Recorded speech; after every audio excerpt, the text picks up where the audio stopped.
Hi everyone, I'm so happy that you're here to join me for the Way of the Animal podcast.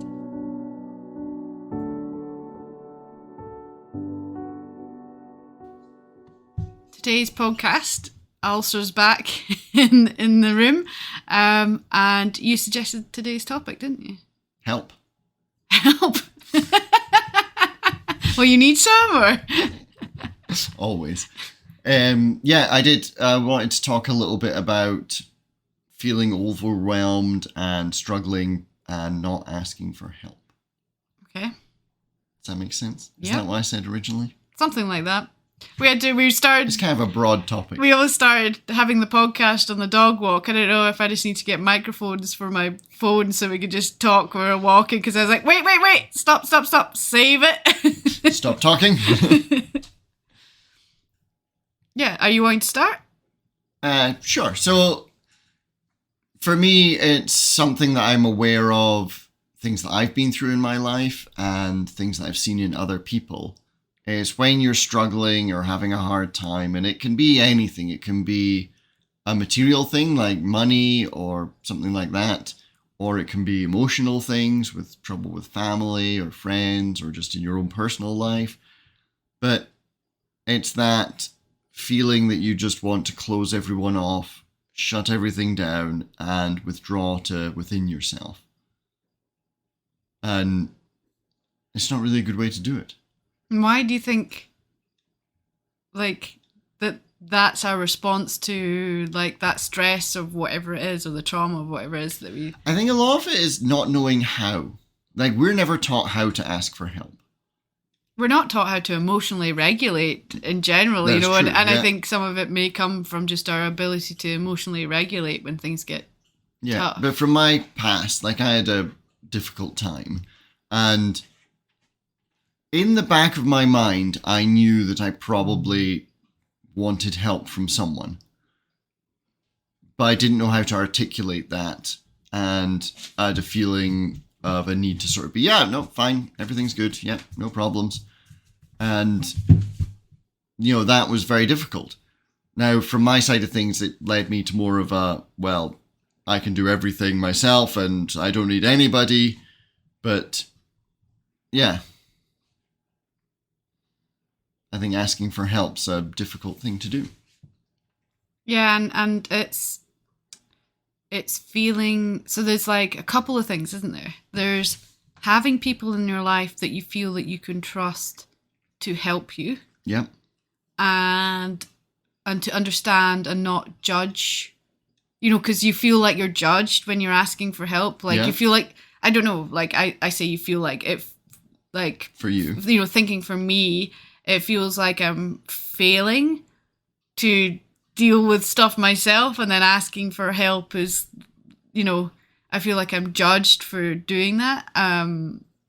Like, simply put, even for me with the struggles that I've had with mental health, is feeling like I'm a burden and not wanting to burden people with my problems, you know? But it is interesting, like, the pushing people away and they're not asking for help, because, like, if you're moving a sofa, like, do you feel bad about asking someone to help you? Some people do. Like, this, like, it goes down to the simplicities, I think. You know, I think some people, I mean, I see it with you a lot with the work, you know? I'm like, that's why? A different thing. What? No, it's not. It's the same thing. It's asking for help. It's, you know, it's, oh, well, I'll just do it myself. It's easier. Well, it's easier, or everyone else is busy. But that's not right, because I've seen you doing things where I'm like, you shouldn't be doing that on your own. You know, there's a team of people to help. That's true, yeah. I mean, even just like moving things, lifting things, not necessarily like the bigger jobs, which clearly would be better with a team. But beyond that, you know, the personal life struggles. But, you know, it's interesting that you've come to terms with well, I'll just do it myself. I can do it myself, rely on yourself. Yep. And that comes through in your work and the way you do things, you know? Very much so. Yeah. So it's like you're less likely to ask for help until you get to the stage that you really need it. Yeah. And then at that stage, I don't know, sometimes you're disappointed in the help you get, or... Pretty much. You know? But, like, I remember from when I was younger. You know, the struggles of needing help, but not really knowing who to ask or having someone to ask. And is it how to ask as well? How to ask. And I mean, you know, I think back, you know, I was a kid, so it didn't feel right to bring these things up to my friends. And then, so an adult would seem like the obvious choice, but there were no adults in my life who filled that role. I remember having a guidance teacher at school who was, I think, marginally aware something wasn't right and did ask if everything was okay. And that's what I needed. I needed someone to ask if everything was okay. Now, she chose the time to ask me when I was with all my friends and just, everything okay? Yep, everything's fine. Yeah. You know?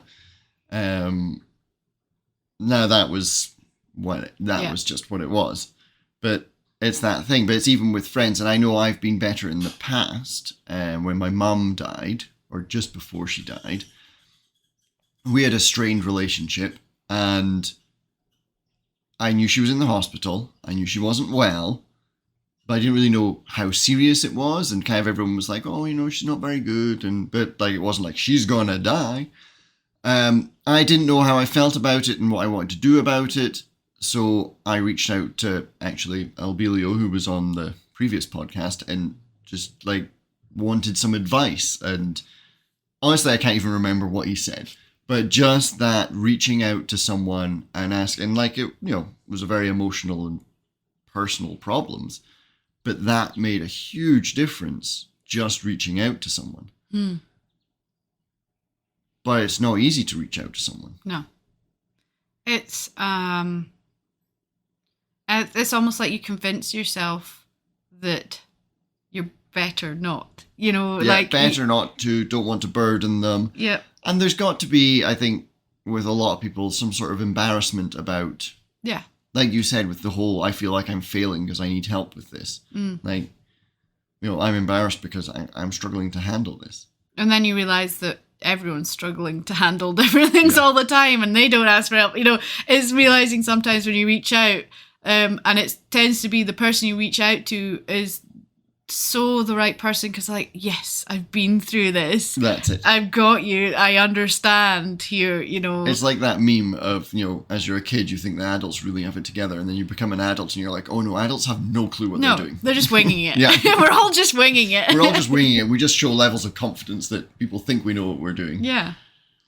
It's interesting, isn't it? And it is like, asking for help is so hard, and finding the right people in your life, and knowing that they're the right people in your life, and even asking when you know you have the right people in your life. Yeah. You know? And I did volunteer work with a charity, a crisis helpline thing. And I mean, it was great. There were lots of people asking for help. For complete strangers, they were asking for help. And one of the things that really resonated with me is that I feel very sorry for anyone who feels alone. Like, I'm in a crisis, I'm in a difficult time, I'm struggling with this, and it can be some little pathetic something, or it can be something monumentally big. But that feeling of, I've got no one to ask for help. But it's weird as well, because I think your mind can convince you you're on your own. Yeah. So like, I've had points where I've been triggered and felt so alone, whereas you're right here, but I still felt so alone with it. It's like, because it's my trouble, and you know. Yeah, that's it. I suppose the other side of it as well is the asking people if they're all right. Yeah, and that's like, because we were, just as we were coming in, I said, oh, I'd heard one of the tunes on my Spotify playlist was the Leave the Light On. Yeah. If you haven't heard that tune, I was listening to the, what's the pipe folk? The Red Hot Chili Pipers? Yeah, the Red Hot Chili Pipers version. So it's the piping with the guy singing. You should put a link in the description. I'll put a link in the description. And it's a very emotional track when you listen to the words. And it is about being there for someone, leaving the light on for someone. Yeah. But I think leaving the light on when people are in that state isn't enough. Yeah. So That's to turn it around, you struggle to ask for help. Also, it's about asking if people are okay. If you're on the other side of it, is that, hey, is everything okay? Yeah, and asking it at the right point in the right way. Yep. And knowing that when people say, I'm fine and I'm okay, knowing that they're probably not, because those two words are the words that mean they really aren't. And in fact, my friend and I, Rhoda, who was on the podcast, one of the things we do is we're from Friends, when Ross is having a complete mental breakdown and he's doing that, I'm fine, that we do that meme. So if one of us says, yeah, I'm fine, we put that meme in, and it's just like that moment of, I recognize that you're struggling, but you're not fine. Yeah. So we'll put I'm fine and ... It's like, we both know they're struggling, and it's that way. It's like, okay, well, and also again, still coming from the other side, is knowing what they need. Are they wanting advice? Are they just wanting someone who wants to listen to them? Are they wanting comfort? There's a whole series of things, and being the person offering help, it's reading it and knowing what this is, because quite often people don't want advice. Like, advice is never, when you're struggling, advice isn't very often received well. Yeah. But just listening. So I had one, my manager at work, I'd noticed a couple of days he was just a little bit off. And then so I got a moment when things were kind of quiet. I was like, you okay? And the instant one was like, oh, no, I'm fine. And I was like, well, you seemed a little bit off the last couple of days. Oh, well. And then 20 minutes rant about just nothing and everything. And then the difference, like, you could feel he just felt lighter. He felt, just getting it, just complaining about stuff. A problem shared is a problem halved, is that right? Yeah, that's it. Yeah. Just sometimes venting it. And I know I do it to you sometimes when I come home from work. It's like, oh, for God, this is, cows are being stupid and breaking through. And just that expelling it is great. Yeah, and then I'm always just like, yeah, I get it. Yep. Yep. And I don't need advice. I don't need anything. I just need to, honestly, I could probably expel it to a wall. Yeah. But it's that understanding, like, sometimes, like, for me, like, I just need a hug. Like, I just need that physical contact of, hey, everything's okay. You're going to be okay. Yeah. Just in that moment of complete emotional overwhelm or whatever. So that's interesting, because, like, you need a hug. Mm-hmm. I need to release it and really then quiet. Yeah. I just need alone time. Yeah. To, like, do recenter. I ever give you that? Anyway, so... Okay, I'll work on that. It's interesting, though, how we need different things. Yeah. But I think even, within every moment of that, sometimes you want to rant. Sometimes you just want peace. Sometimes you want to be on your own to process it and just have that moment of quiet. And sometimes you want to sort of share it and feel better about it. It's a great thing with friends too, because like you can share something and have the really heartfelt, like, supportive conversation, which then can devolve into just banter and joking around. It's literally that friends group, where the Abilio Relish, who was in a couple of podcasts ago, we have this friends group, and we just have a group chat, and sometimes it's real serious stuff, like one of them's having surgery on Monday, and needing a bit of support with that, but then also we're just like crazy making jokes about other things. It's like a distraction, a way to release, to laugh, but also to support each other in the serious moments. That thing is, we're there for you for everything, but we're quite happy to be stupid as well. Yeah, bring on the smile. Yeah, that's it. And sometimes that makes a big difference. Like, a little bit of levity goes a long way. Yeah. So it's really, it's interesting. It's really interesting. It is, but it can be hard. It can be hard to find that person or those people that you can reach out to and feel comfortable talking to. And also, like, you convince yourself that even when you have, like we're talking about earlier, even when you have that group of people, you walk away from them. And, no, I'll deal with it myself. Yeah. Oh, I've seen so many friends over the years that have done that. They've It's like, why did they stop? Like friends at school and stuff, and they suddenly go quiet, and then they'll appear again, and then it's like, oh, just having a... It's like I could have been there for you. You should have just sort of spoken to me, and I don't mind listening to problems. I know, it is like, it's interesting, and it's developing a good relationship with your friends or family or whoever it is, like we are social beings, as humans, even though sometimes we just want to be on our own. We're social beings, part of the human strength is our connection to other people and being able to share our lives together, I think. And it's hard to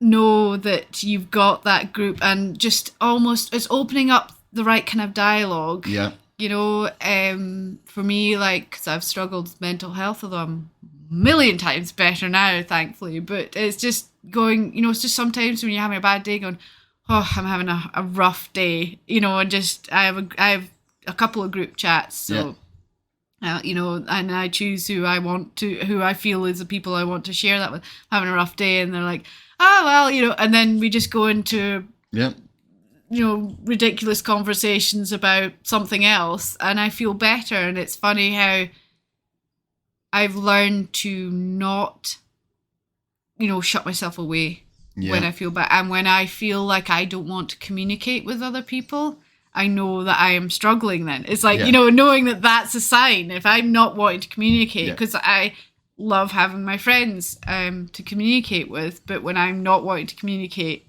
that's a sign that, okay, I'm struggling. So quite often I will have that alone time, have a feel into why I'm feeling like that. And then quite often I'll just start a random conversation with my friends and just have that going in the background, and knowing that they're there, even if they don't know that I'm struggling. Or so why do we feel the need to put on the facade of being okay? Strength, isn't it? You don't want to appear weak, I think. So there's like for people who are always perceived as strong and feel like that's their character that they must display to the world. So especially people where like they're the strong one in the family that holds the family together. Then they feel like they can't be seen to struggle and be weak. And I kind of put that on you sometimes. I say, you're my rock. And then, I realize that sometimes you struggle and my rock is not so rocky. It's a crumbling rock. A crumbling rock. But realizing that that's the part of the relationship with friends and family and things like that, is sharing that burden and understanding that sometimes you struggle and sometimes I struggle, and we support each other through it. Yeah, no, that's it. And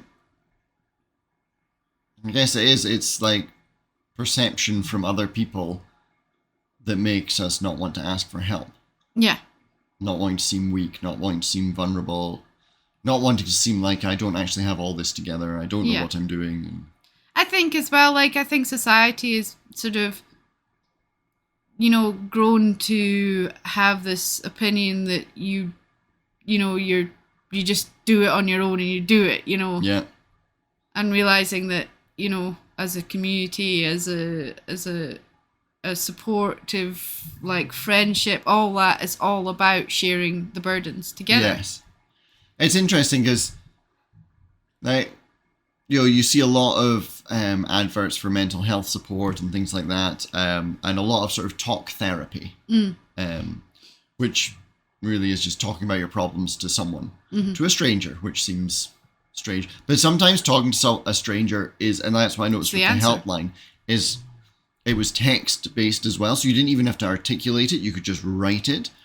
And I think it was very easy to do it to a stranger who didn't know who you were, you would never ever meet, you'd never ever speak to again in your life, but it was very easy to then just let stuff out.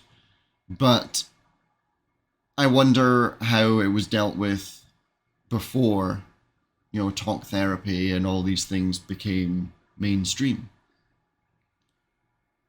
Oh, okay. Well, I think it wasn't dealt with very well. In fact, mental health was never really... I don't know. Was it? Appreciated as a thing. I think like in early... Yeah, I don't know. I feel like we lost the connection to the importance. The community. Yeah, that's it. Like, so that's what I'm wondering. It's funny that community came out earlier. I feel like community to me is like your family, your friends, your circle, your tribe. Yeah. It can be as big as the village or town you live in. Yeah. But there's a definite difference between living in a community and living in a town or a city or a And I mean, some blocks have communities too. There's that, and I think, it's interesting. It's interesting. The thought that's just come up is thinking about it energetically. How people it's that animation thing you've seen where the person's all black, filled in with black, and then they share it with another person, they share it with another person, and the black comes out of them and goes to the neck. And something I wanted to note and like think about is, especially for me, highly sensitive empath, is quite often I'll energetically take away people's feelings of how much they're struggling and fill it with light. Yeah.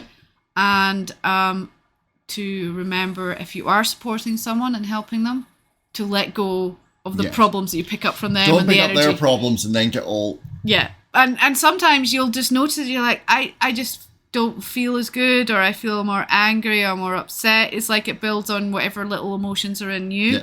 And to remember that that's just their energy that you just need to let go of. And we've spoke about it before, like get outside in nature, touch some grass, touch a tree, or intentionally move that energy out of you, whatever. Yeah. But like emotions is energy in motion, and you just need to remember to let it go. And I know that I think in that animation, the dog actually takes it, and and animals are better at releasing it, but I will always prefer to release it myself than pass it on to my animals too. That's just the way I am. But so is that part of the not asking for help? What? That you don't want to pass it on? Yeah, absolutely. So that's something that I really, because I feel it so hard, that's one of the things I hate to share how I'm feeling, because I don't want you to feel like I feel it, But to help you get through it, sharing it is the way. I know. So it's really interesting. And it's like, I'm aware of it when, sometimes I rant about work and things, that I can come home, rant about work, and kind of get you down with the same thing that was getting me down. Yeah. Which I feel better afterwards because I've expelled it. But then you've picked it all up and held onto it tightly. Yeah. And... Yeah, because I'm really good at letting go. Yeah, that's it. Because you don't want to share it. Yeah. Yeah. Which is that's bad. You should share it. You should allow people to help you with it. Yeah. So it's, a problem share is a problem have, but make sure you let go of your have to. Yeah. You don't even have to get hold of it. You just have to let them... No, it's almost you let it flow through you. Yeah. But I mean, it's kind of... It's not going off topic, but it's just an important thing to note is when you're helping people, you can get caught up in their drama, how they're feeling. Yeah. And actually, when you're in that way, you're not helping them so much anymore. You're just building on how they're feeling. Yeah. So just remember to bring a different energy to it. It's like that thing, does it come from a Tony Robbins thing? It maybe does. The surrounding yourself with people who sort of raise you up rather than people that you're having to try and pull up or they pull you down. And I think it's something similar with that when you're helping someone. Yeah. Is not to get kind of, I don't like the word pulled down. It doesn't like... I think like, it's just understanding like if you've had a heavy time, so you're helping someone who's struggling. Yeah. To make sure that you take the time for you to bring yourself back up from it, to take yourself out of certainly that when feeling. I worked with the crisis helpline, like I can't remember, was it an hour shift or something I would do? A couple of hours, something like that. And you'd maybe only speak to 4 or 5 people. But like these were serious problems. This was a lot of depression, suicide. Like it was rough helping them with it. And I always needed I need a little bit of time just to let that go and get through that. And yeah, it's like just being more aware and more mindful of how you are. Yeah. You know, so it's like beyond the asking for help, beyond the giving the help. It's like knowing once you've been helping or once you've had some sort of something going on is to release whatever is sitting in you, because it's amazing. And you know, you'll notice as well with your animals that they'll come and help you release. So, you know, I know that I'm really struggling when Dreesh, my German short-haired pointer, when he comes and lies on me, because he's like the indicator of, and sometimes I don't even know that I'm really struggling. And when he comes and insists on lying on me, I'm like, I'm that bad. Okay, right.